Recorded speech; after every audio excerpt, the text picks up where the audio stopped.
Halo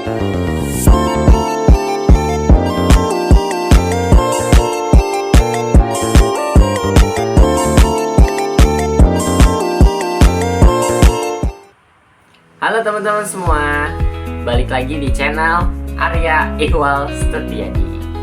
Apa kabar teman-teman semua? Bagaimana kabarnya? Dan balik lagi di konten kali ini. Dan teman-teman juga udah pada nungguin ya, karena konten yang sebelumnya itu udah lama banget ya. Jadi baru kali ini ada konten selanjutnya gitu.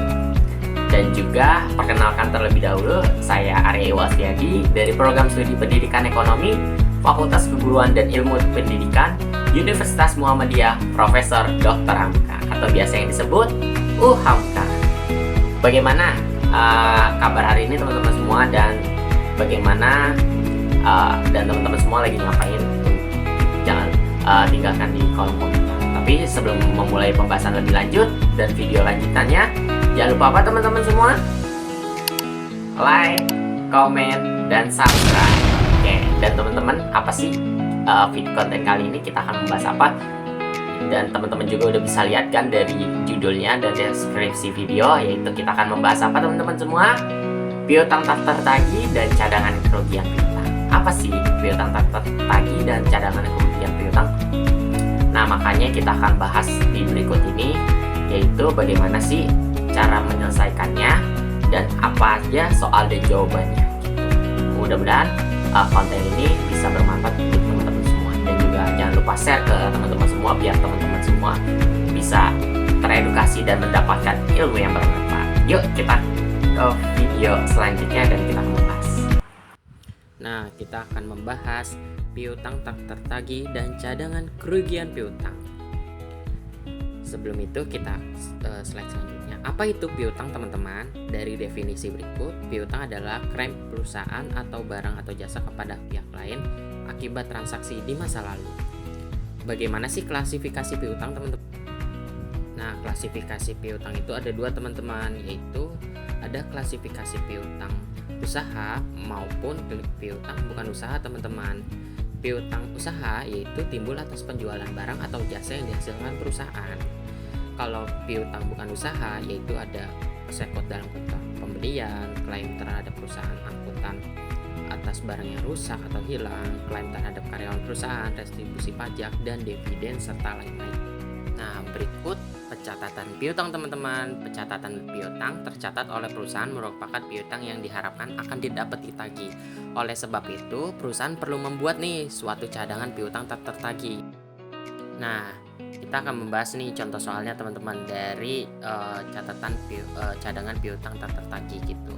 Pada tahun 2018, PT Lestari mencatatkan piutang usahanya sebesar 60 juta, penjualannya sebesar 1 miliar, serta penjualan kreditnya sebesar 400 juta. Dan juga perusahaan menetapkan cadangan kerugian piutangnya sebesar 1% teman-teman dari penjualan kredit dan 10% dari saldo piutang. Dan juga kita akan melihat nih teman-teman dari tanggal transaksinya. PT Sentosa pada tanggal 10 Oktober 2018 memiliki jumlah transaksi sebesar 25 juta. Serta untuk PT Saribogel memiliki jumlah transaksinya sebesar 30 juta, dan Ude Sinar Dunia memiliki jumlah transaksinya 5 juta. Jadi total cadangan kerugian piutang kita sebesar 60 juta teman-teman dari bulan Oktober sampai bulan Desember akhir tahun. Nah, selanjutnya dari pengalaman selama beberapa tahun terakhir nih dari manajemen PT Lestari atau menyimpulkan bahwa semakin lama umur piutang maka semakin besar kemungkinannya tidak tertagih. Dari 1 sampai 15 hari sebesar 1%, 16 sampai 30 hari sebesar 3%, dan juga lebih dari 60 hari sebesar 20%. Perusahaan menentukan tanggal penaksiran umur piutangnya sampai tanggal 30 Desember doang nih teman-teman. Jadi bagaimana sih kita menganalisis umur piutangnya juga gitu teman-teman, dari contoh soal berikut ini. Nah, sebelum kita menentukan analisis umur piutangnya teman-teman, kita harus menentukan dulu dari soal tadi yang menetapkan 1% dari penjualan kredit teman-teman. Maka kita harus cari dulu penjualan kreditnya perusahaan PT Lestari sebesar 400 juta. Maka jadi 1% dari 400 juta sebesar 4 juta. Di jurnalnya beban kerugian piutang sebesar 4 juta serta cadangan kerugian piutang sebesar 4 juta. Dan juga saldo piutang, kan tadi PT Lestari menetapkan 10% dari saldo piutang gitu. Maka saldo piutangnya dari total perusahaan kerugian piutangnya sebesar 60 juta. Jadi 10% dari 60 juta sebesar 6 juta rupiah.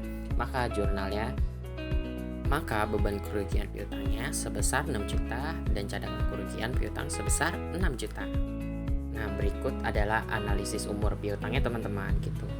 Dari cadangan kerugian piutang PT Lestari dari PT Sentosa melebihi 60 hari maka sebesar 25 juta. Serta PT Sariboga melebihi di kisaran 46 sampai 60 hari sebesar 30 juta. Dan UD Sinar Dunia di kisaran 16 hari sampai 30 hari sebesar 5 juta dari cadangan kerugian piutang PT Lestari.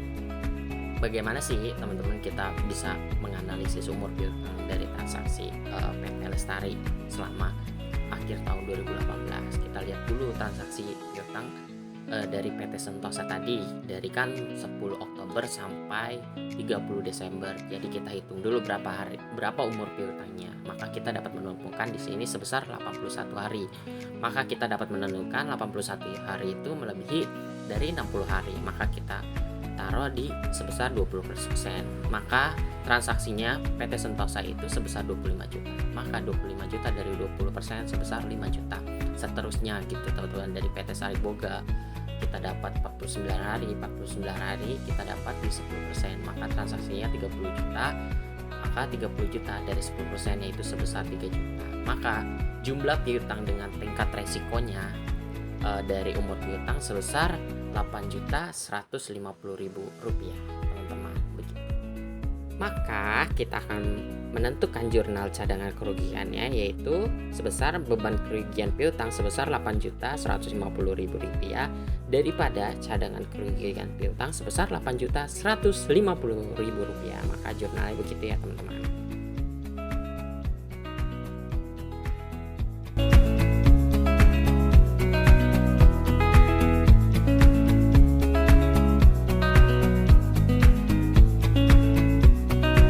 Bagaimana teman-teman semua dari konten tadi yang sudah dibahas, dari soal dan jawaban dari tadi, dari judulnya yaitu piutang tak tergaji dan cadangan kerugian piutang. Bagaimana teman-teman semua, bermanfaat bukan?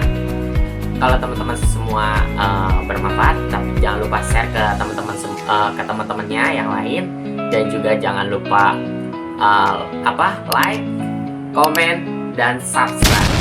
Biar kita tunggu di konten-konten selanjutnya yang dapat bermanfaat, mengedukasi, serta membantu tugas-tugas teman-teman semua soal-soal akuntansi dari tutorial-tutorial yang saya berikan gitu kepada teman-teman semua.